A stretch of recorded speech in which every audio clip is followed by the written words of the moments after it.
Muy buenas noches, amigos de Diálogo Ciudadano. Hoy tenemos la grata presencia de la candidata al Congreso por el Frente Amplio, la señora Mónica Erazo, joven, madre de familia, gestora cultural, luchadora social, que hoy nos va a compartir cuáles son las expectativas que tiene frente a esta candidatura al Congreso, sobre todo en la juventud y la cultura. Bienvenido, ¿cómo estás, Mónica? ¿Qué tal? Hola, ¿qué tal, Renzo? Gracias por la invitación y por permitirme exponer las ideas y las propuestas que tengo en el campo de la cultura. Muchas gracias a ti, Mónica, por participar con nosotros. Además, porque ahora estamos escuchando de fondo una danza ayacuchana, de esas que no todos sabemos, ¿verdad? Quinoa, agur.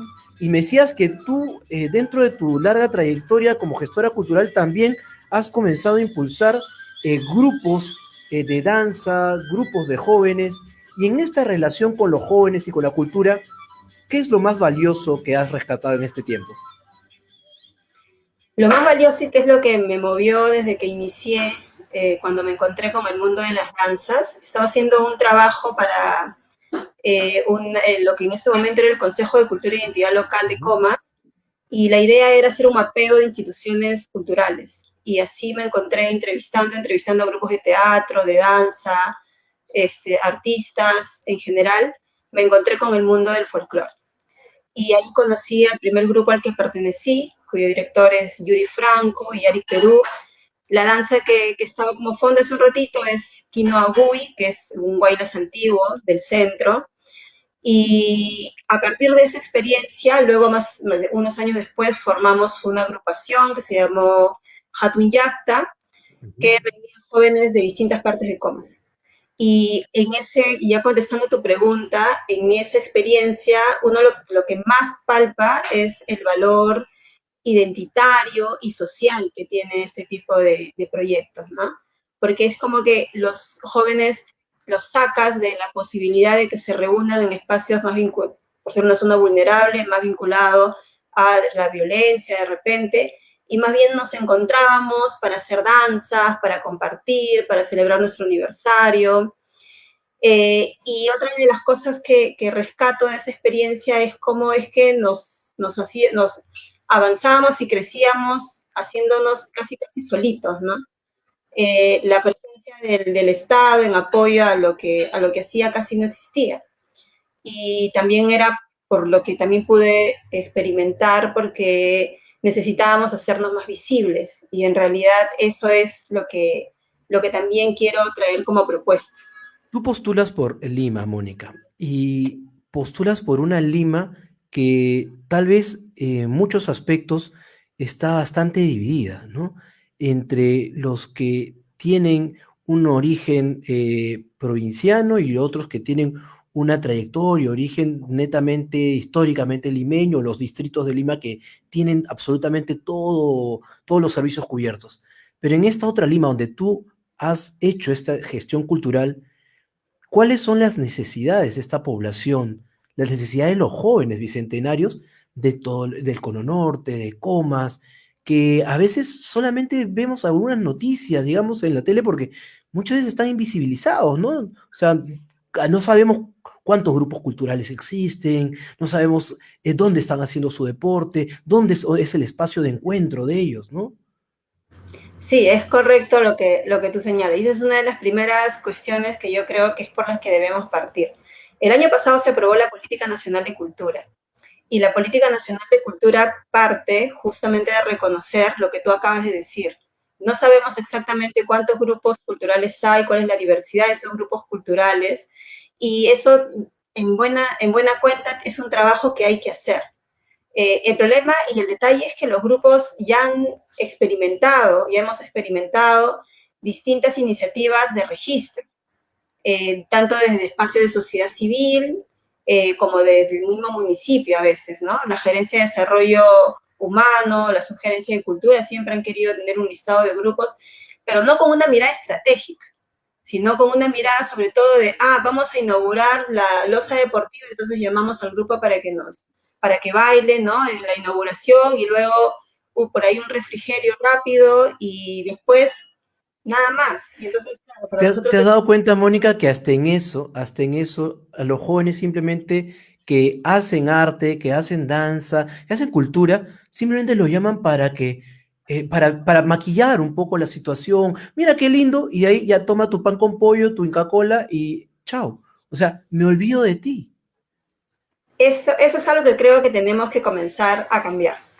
Sí es importante comenzar por un registro, pero por un registro que implique otras cosas más. Por ejemplo, con esta mirada estratégica lo que tenemos que impulsar es poner toda la infraestructura estatal que tenemos. Muchas veces hay eh, auditorios de las municipalidades, están los parques zonales, están incluso los locales comunales, y todo debe, me parece, y esa es la propuesta que quiero llevar como uno de los elementos de este Sistema Nacional de Cultura que quiero impulsar, es que esa infraestructura se tiene que poner al servicio de los grupos culturales, de los grupos deportivos, y de esa forma fortalecerlos, visibilizarlos, fortalecerlos y acompañar esa iniciativa de registro, de poner infraestructura al servicio de las iniciativas culturales, deportivas, sociales, ambientales, etcétera.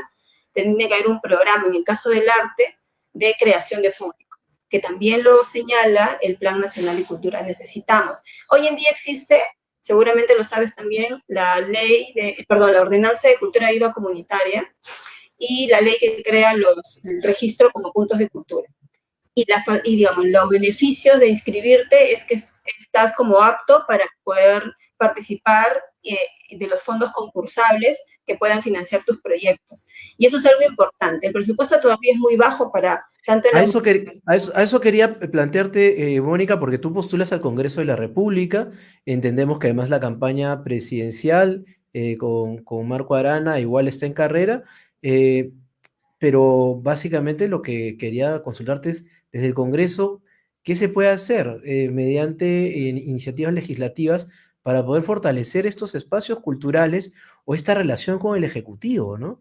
Entendiendo que además el presupuesto, que hay una ley de presupuesto que ustedes también participan ciertamente como congresistas o participarías al llegar al Congreso, pues a cultura se le da poco o nada, ¿no? 0,5% del presupuesto nacional. Debería ser más, los fondos deberían ser más. Eso es algo que, eso es una pelea que tenemos que dar, pero sobre todo tener una mirada, o sea, apoyar lo que se está avanzando. Tienen críticas, la política nacional de cultura tiene distintas críticas, ¿no? Pero es lo que tenemos y es sobre lo que hay que avanzar. Y lo que necesitamos hacer es crear normas que apoyen la creación de programas. Y programas que no solo dependan del Ministerio de Cultura, que no solo dependan o estén en manos del ministerio en sí, digamos, con la institución funcionando en Lima y sus órganos desconcentrados a lo largo del país, sino sobre todo como un programa, una política, un sistema más grande que lo que haga es articular, porque todo lo que tiene que ver con cultura también tiene que ver con educación. Y entonces ahí necesitamos crear canales comunicantes entre la política nacional de educación y la política nacional de cultura, y también mirar, o sea, interrelacionar el gobierno nacional, los gobiernos Exacto. regionales, los gobiernos municipales, con una mirada estratégica de la cultura. Tú me Pero ese es preguntas, un trabajo titánico, ¿no, Mónica? Porque imagino que además tú conocerás no solamente la realidad de Lima, sino la realidad de todo el país, donde la articulación en los distintos niveles de gobierno, gobierno central, gobierno regional, gobierno local y interinstitucional desde los ministerios, oye, por el amor de Dios, parece que cada uno tiene su feudo. Entonces, ¿cómo podemos motivar esa articulación desde el Congreso y cuáles serían los resultados que esperarías? Si es que tú fueses congresista, en 5 años de gestión. O sea, en 5 años de gestión, realmente, ¿cuál sería el cambio contigo de congresista en este tipo de políticas culturales, digamos? la idea es generar movilización social también, y eso lo tenemos que hacer con los grupos, porque por ejemplo yo vengo de un sector que está más vinculado al folclore, por ahí también he conocido grupos de teatro, de calle, ¿no? Está el Festival, por ejemplo, Ujú. Internacional de Teatro de Calles Abiertas, que es muy conocido a nivel nacional, pero lo que necesitamos es, primero, empujar un mayor presupuesto, pelear por un mayor presupuesto para lo que la ejecución de la política cultural y mirar la diversidad de campos que hay en esta política cultural y sobre todo darle énfasis a todo lo que tiene que ver con el desarrollo de la cultura ahí donde está en los territorios. Y entonces para eso necesitamos empujar, como te decía, estos programas. Definitivamente lo que hay que hacer es sentar al Ministerio de Cultura, sentar a los funcionarios del Ministerio de Educación y comenzar a generar un diálogo, una comunicación entre ellos, porque lo que tú dices es cierto, y yo misma lo he vivido cuando estaba en la Municipalidad de Lima, como es que lo que hace la gerencia de cultura a veces no dialogaba con lo que estaba pasando en la gerencia de educación, ¿no? Porque primero eran una sola gerencia y después se separaron, pero necesitamos generar estos canales. Yo estoy segura que con la participación, con este registro amplio, con este conocimiento de la diversidad, porque no es solamente el folclore, también está la música criolla, también están los grupos de hip hop, y todo definitivamente está relacionado. Nosotros no solamente tenemos que ver en el caso de los grupos de folclore con la difusión de costumbres, nosotros también estamos, o sea, también hay muchos jóvenes involucrados, tenemos que ver también con la política nacional de cultura. Y lo que se hace desde el Congreso es generar estos vasos comunicantes a través de reuniones intersectoriales cuyo objetivo central tiene que ser la creación de un sistema nacional de cultura. Y Es, ir, ¿no? eh, Por espacios desconcentrados también a tratar de generar estas normas que generen vasos comunicantes. Es importante, Mónica, también plantear, por ejemplo, cómo sería esta articulación con el hecho de que necesitamos gestionar, generar espacios para los jóvenes, espacios físicos, o sea, espacios de encuentro. En algún momento se planteó que algunas municipalidades, junto a algunos programas, puedan brindar espacios para que bailen o qué sé yo, pero eso no es desarrollar cultura, ¿verdad? O sea, la cultura, la gestión cultural desde el Congreso, ¿por dónde debiese ir? Por otro lado, hay algunos que plantean que todas las personas que están ligadas a la izquierda no quieren saber nada con el sector privado. ¿Ustedes plantearían alguna articulación con el sector privado para la difusión cultural? Sí, lo que nosotros creemos es en un modelo de gobernanza que articule al Estado, a la población organizada, a la empresa. Es casi, casi lo mismo que yo establezco siempre una conexión con lo mismo que pensamos para el Sistema Nacional de Ciencia y Tecnología. O sea, tenemos que generar o sea, estas políticas tienen que funcionar en base a sistemas. Y entonces, sí creemos necesario que estos canales comunicantes se tienen que dar, por ejemplo, te pongo un ejemplo, los planes de desarrollo concertado de los gobiernos Ujú. locales, a los que responden sus programas, los que deberían de responder, tendrían que tener una mirada estratégica de la cultura, porque la cultura tiene un valor, generación de valor, digamos, de valores, de identidad, de autoestima, el arte nos ayuda individualmente, tiene un valor social por el rol que comprende cuando los jóvenes nos reunimos para hacer cosas que benefician a nuestra comunidad y a nosotros como grupo, pero también tiene un valor económico. Y yo no conozco exactamente la diversidad, o sea, no conozco el mundo en sí, de las movidas, por ejemplo, de hip hop, ¿no es cierto? Mi mundo es más teatro, mi mundo es más del folclore, pero estoy segura que hay una complejidad.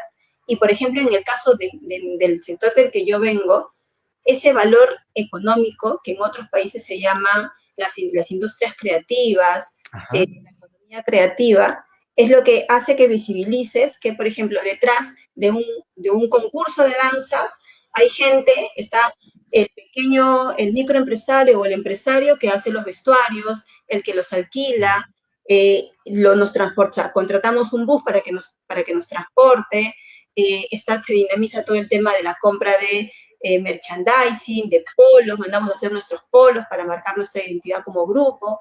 Entonces, generamos una serie de encadenamientos económicos y de dinámicas económicas que tienen que ser visibilizadas también. Y entonces, en este sistema, ya no solo estaría, tenemos que sentar para pensar en ese sistema al Ministerio de Educación, al Ministerio de Cultura, al Ministerio de Turismo, al Ministerio de la Producción, al Ministerio de Trabajo. O sea, es una mirada en realidad bastante ambiciosa, intersectorial, que definitivamente no lo puede hacer una sola persona en el Congreso. Hay que crear consensos. Y yo sé que la cultura, cuando se visibilice más este rol dinamizador de la economía también, va a ayudar a generar ese consenso, además de lo que queremos generar, que es una gran movilización social de los artistas para empujar también este proceso. Porque como tú bien dices, yo soy, digamos, mi territorio es básicamente Lima Metropolitana y voy por Lima Metropolitana, pero hay que generar consensos también a nivel nacional y entonces ahí hay que articular con congresistas de otras partes del país para poder empujar esto, ¿no? Eh, la política de izquierda siempre va a valorar el, el cambio, la transformación social, valora mucho lo que genera esa conciencia de esa mirada crítica, ciudadanos con mirada crítica, ciudadanos que siempre apuesten por mejorar sus condiciones, por evidenciar las relaciones de desigualdad y luchar contra ellas. Y lo que nosotros queremos es aquí, en los territorios, abajo, donde hay tantas carencias, donde no hay agua, donde la vivienda es precaria, y donde pues la cultura es lo último que se piensa, queremos visibilizar ahí el valor de la cultura. A mí me gustaría, Mónica, me gustaría que tú me puedas describir, caracterizar a esta juventud, juventud bicentenaria que está ligada a la cultura. Cuando hablamos de hay que darle espacio, hay que promover, hay que gestionar la cultura para los jóvenes, ¿a qué jóvenes nos referimos? O sea, yo me imagino, voy por Lima y veo jóvenes de veintitantos años, chicos y chicas, llevando una radio portátil, tratando de hacer algunas danzas ahí a lo que se puede en la calle, en alguna plaza pública. Y digo, caray, ellos solos están en una movida cultural que por ir en mi automóvil casi pasa desapercibido. Entonces, ¿cuál es la caracterización del joven bicentenario de Lima frente a estas propuestas culturales? Yo creo que lo que caracteriza a muchos jóvenes es que ellos quieren construir el cambio. No están esperando que las cosas pasen. Ellos hacen que las cosas pasen y en realidad lo vienen haciendo desde hace varios años.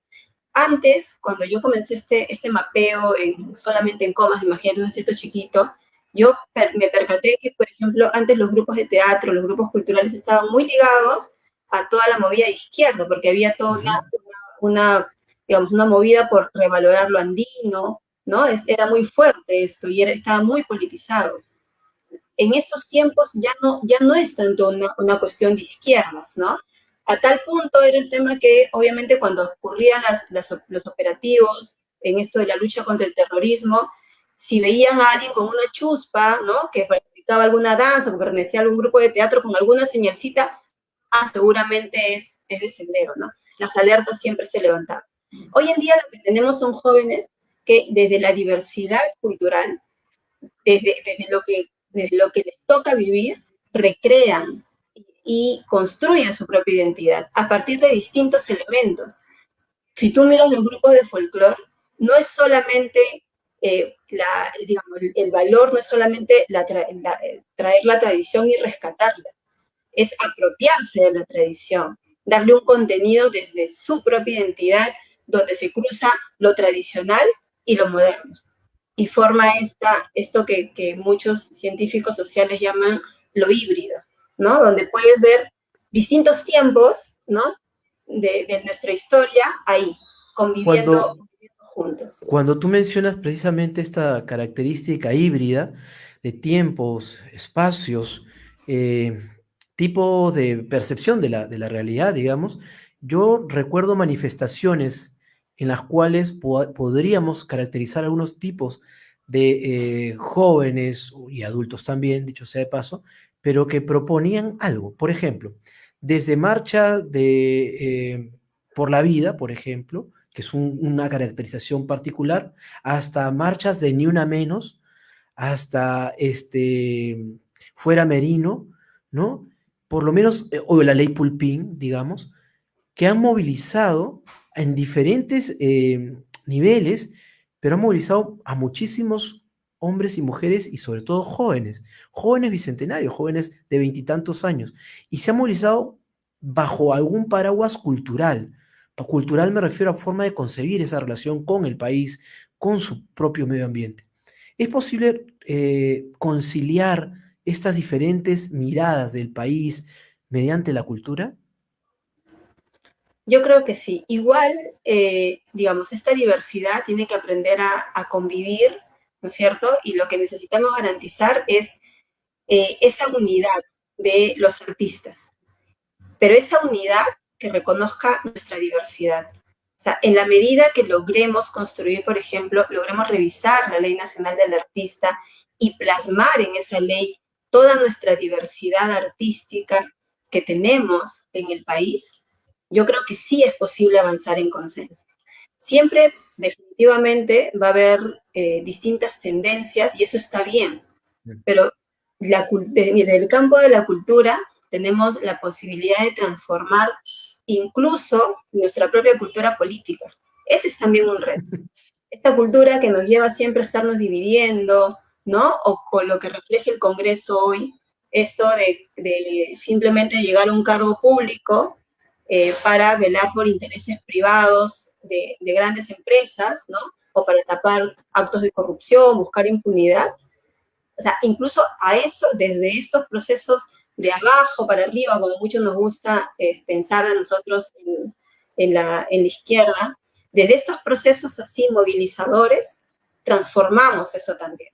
Porque de alguna forma definitivamente hay un cambio. O sea, estamos pasando, y se ha visto, o sea, yo estaba en las marchas contra Merino, y sí sentía, o sea, sentía que era definitivamente una generación nueva, y esas pancartas que se hacían cada vez más masivas, de se han metido con la generación equivocada, me marcó, porque definitivamente yo que marcho desde que estaba en el colegio contra Fujimori, definitivamente sientes un cambio, está toda la fuerza de este mundo también en el cual están ahora los chicos más jóvenes, de las redes sociales.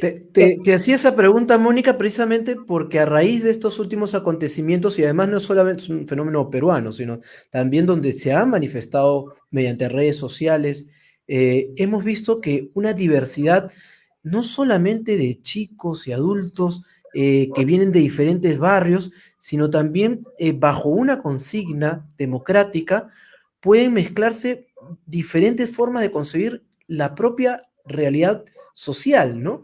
Sin embargo, la manifestación de los jóvenes impactaba y conmovía porque todos podrían estar alrededor de un grupo cultural que salía a tomar con sus tambores, otros con los skateboards, otros agrupándose para apoyar. Entonces, es posible que mediante las leyes del Congreso se habiliten estos tipos de, no de manifestaciones, sino de espacios para que los jóvenes se encuentren a dar lo mejor que puedan, o es preferible hacer alguna normativa para que el Estado realmente se ponga a chambear. Yo creo que el Estado tiene que generar las condiciones para la creación y el desarrollo libre de las iniciativas culturales y sociales. O sea, no, no creo en un Estado que dirige la razón de ser de las organizaciones juveniles, ¿no? Porque eso también entorpece el propio desarrollo. O sea, yo, desde el sector que yo vengo, de la izquierda, yo sí creo que necesitamos fortalecer lo que a veces suena muy aburrido y se entiende poco, pero es todo este tema institucional. O sea, necesitamos, desde mi partido político, milito en él desde el año 2009, desde que se fundó, no he cambiado de partido político, a pesar de las distintas circunstancias que han pasado, he preferido quedarme porque creo que es necesario apostar por el fortalecimiento de las instituciones. Y en ese sentido creo también que las demás opciones políticas necesitan también fortalecerse. Yo de verdad no creo en el pensamiento único. Me parece muy rico discutir con gente que tiene otra mirada del país, ¿no es cierto?, más liberal, más de derecha, yo soy más de izquierda, pero creo que hay unos mínimos, ¿no?, que no debemos pasar. Y ¿Y esos te mínimos parece fueron en cuestión cuando entró Merino. Y por eso correcto? O me sea, sentía. hay mínimos culturales y políticos en los cuales nos tiene que hacer mover como sociedad, pero ahora que estamos en la contienda electoral y el Congreso de la República, que tú estás para el Congreso de la República, entonces a veces no se entiende estas discrepancias en el propio sector de la izquierda. Yo he hablado con varios compañeros que antes todos estábamos en un solo grupo y ahora están cada uno por diferente grupo. Entonces, ¿qué pasó si hay un pensamiento muy similar? ¿Tú crees que nos ha ido ganando, les ha ido ganando al sector más progresista el individualismo que una propuesta concreta para la gobernanza? Yo creo que estamos como en un proceso de transición.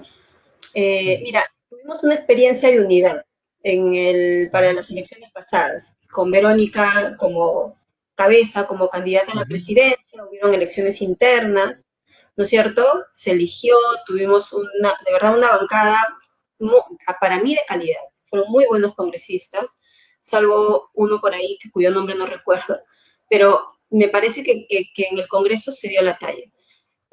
Pero esa bancada se rompió, ¿no es cierto? Quedó por un lado las personas más ligadas a mi organización y quedaron por otro lado las personas que miraban más la candidatura de Verónica como, digamos, algo que se debía empujar con miras a estas elecciones. Eh, Cuando ocurrió las elecciones estas ultimitas del 2011, que fuimos separados de nuevo, ¿no? Que el Frente Amplio presentó una lista y al parecer los dos pasamos la valla y los dos estábamos metiendo congresistas, ¿no es cierto? Y entonces, a mí de verdad me pareció que en ese instante o sea, comencé a recapacitar sobre la importancia en realidad de que los espacios se consoliden, porque si no nos une, porque estamos todavía en una etapa, parece que no logramos encontrar consensos preelectorales, si no nos une esto, nos va a unir una vez que lleguemos, fortalecidos individualmente, digamos, nos va a unir lo programático en el Congreso. A mí sí me gustaría encontrar mucha gente de Juntos por el Perú en el Congreso. Y obviamente quiero que mi partido también tenga representantes en el Congreso, porque ahí nos va a unir lo programático. Y ¿Y Patria creo, lo Libre? más importante que va a enriquecer al país. Y al interior, yo creo que tenemos un reto. Mi partido ha perdido militantes, ha pasado por una crisis y yo creo que ahí tenemos que comenzar a chambear para poder fortalecernos y por seguir formando jóvenes y seguir dando la talla, pase lo que pase en estas elecciones. Apostamos por ganar, pero pase lo que pase, tenemos que seguir apostando por fortalecer nuestra institución. Y me parece que la misma reflexión debería haber también en los otros espacios de izquierda. Menciono Juntos por el Perú y no menciono otras agrupaciones de izquierda Como porque Perú Libre, por ejemplo, que también hemos tenido aquí a compañeros de Perú Libre y ellos sí no quieren conversar con nadie. O la justas conmigo. sí, y entonces en ese escenario es más complicado, ¿no? Pero además Mm, porque el grupo, por ejemplo, que está vinculado a Cerrón, sí ahí yo creo que hay un tema de principios, ¿no? Que no, ujú. o sea, no hay, o sea, el tema de la corrupción de derecha o de izquierda tiene que ser rechazada y ahí sí yo tengo una posición que me parece más principista que de apostar, porque siempre voy a apostar por la unidad de la izquierda. Pero con el tema de Cerrón, sus declaraciones respecto de la identidad ¿Y de ese no género, será un error, Mónica, apostar por la unidad de la izquierda cuando los grupos de derecha van cada uno por la libre y cuando están ya en la segunda vuelta ya todos se suben, evidentemente? ¿Ah? yo creo que el reto ahora es fortalecernos institucionalmente. Yo de verdad espero que Juntos por el Perú mantenga su unidad, que se fortalezcan, ¿no? Sé que está conformado por varias instituciones. Tenemos que apostar por construir organizaciones sólidas, me parece, para que se Y, sustente y podamos llegar a distintos sectores, porque la propuesta de la izquierda es diversa también, ¿no? Mónica, Y ¿y cómo sería un gobierno del Frente Amplio si ustedes llegasen a ganar las elecciones, aunque ahora por lo menos por las encuestas están un poco alejados, pero igual están en carrera? ¿Cómo sería ese gobierno con Marco Arana y contigo como congresista? ¿Qué debemos esperar los peruanos? nosotros lo que tenemos es una agenda ambiental muy fuerte, ¿no? Tenemos muy marcado todo este concepto y este valor de la justicia ecológica. Es por eso que apostamos por la diversificación productiva. Tenemos una crítica frontal al modelo primario exportador, creemos que ya está agotado, que no es sostenible, que no nos ayuda a seguir construyendo un futuro sostenible para el país y por eso queremos cambiar eso. hay una serie de cuestiones que van de la mano con eso, ¿no? Que complejizan un poco el concepto. Pero una de esas cuestiones es, en este marco de la diversificación productiva, es apostar por estas economías distintas. Para nosotros, por ejemplo, es importante desde la cultura y de lo que rescatamos varios, el valor que tiene apoyar al desarrollo de la agricultura familiar, porque esa es la cultura que rescatamos, ¿no? Sean del sector rural, de la agricultura, y además porque desde mi organización política, en esta idea que tenemos de comenzar a construirnos como un país sostenible, es central garantizar lo que nosotros llamamos la seguridad alimentaria. ¿Quién produce los alimentos? Los agricultores. Desde nuestra lectura, o sea, no tener un ordenamiento ¿Y, de sector y y decir, sí, tú crees, Mónica, que este mensaje los jóvenes ya lo están asumiendo sin saber siquiera que ustedes lo postulan? Por ejemplo, el ser ecológicamente más responsables, tener de alguna forma agricultura sostenible, ser ciudadanos más amistosos, digamos, con el medio ambiente. Por ejemplo, todo el tema de los autónomos y demás. O sea, ¿tú crees que, a diferencia de alguno de nosotros, que ya estamos un poquito más grandecitos, los jóvenes de ahora tengan esa relación más cercana con esta responsabilidad ecológica, que también hace parte de la cultura del Bicentenario? yo creo que necesitamos visibilizar las iniciativas que hay Ujú. de trabajo ambiental en los territorios, porque están. Pero como no son visibilizadas, parecería que no forman parte de la realidad. Mm.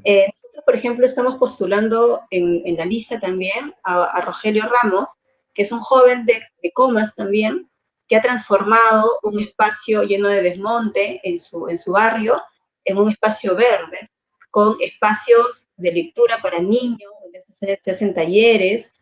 Y, por ejemplo, si no fuera por esta campaña electoral, bueno, Rogelio su trabajo ha sido reconocido afuera del país, es un joven líder, ¿no es cierto? Pero si no fuera por esta campaña electoral, quizás muchos jóvenes que hoy día están viendo la campaña con cierta expectativa, de repente no la podrían conocer. Nosotros creemos que no solo es Rogelio, que hay distintos jóvenes que están haciendo cosas, transformando cosas en sus espacios, y que en la medida en que el Estado genere visibilidad, reconocimiento, y el Estado aporte a su desarrollo, vamos a ir construyendo cada vez esta cultura, vamos a ir transformando, cambiando esta cultura de relación con el medio ambiente, que es vital y que también incluso genera economía. Eh, Toda la política de cambio climático habla de un impulso también a lo que se denomina economías circulares. Es decir, cuánto de los desechos que pusimos, los residuos sólidos, pueden ser aprovechados también con fines de crear pequeñas empresas. Y ahí de nuevo volvemos a los emprendimientos y a las personas que están en los barrios y en los territorios. Porque ¿quiénes son los recicladores? Son la gente que está conviviendo con nosotros todo el tiempo. Algunos de repente podemos hacer un esfuerzo por separar la basura, ¿no? Si por ahí se nos rompe un vidrio, no ponerla porque pensamos que en el momento en que ellos buscan, por ahí se pueden lastimar, pero esto debería ser recogido, y la importancia de los recicladores debería estar también articulado a esta generación de economías circulares que nos tienen que llevar a ver cómo funciona todo el tema del recojo de residuos sólidos en los municipios. Ese es Son otro tema gigante, ¿no? que Yo, poner en la agenda del Congreso.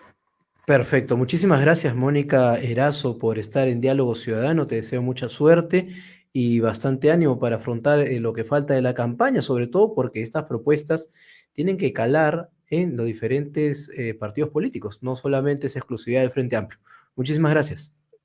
Muchas gracias por la invitación y buenas noches con todos. Gracias. Muy buenas noches, amigos de Diálogo Ciudadano. Ha estado con nosotros Mónica Erazo, candidata por el Frente Amplio para el Congreso por Lima.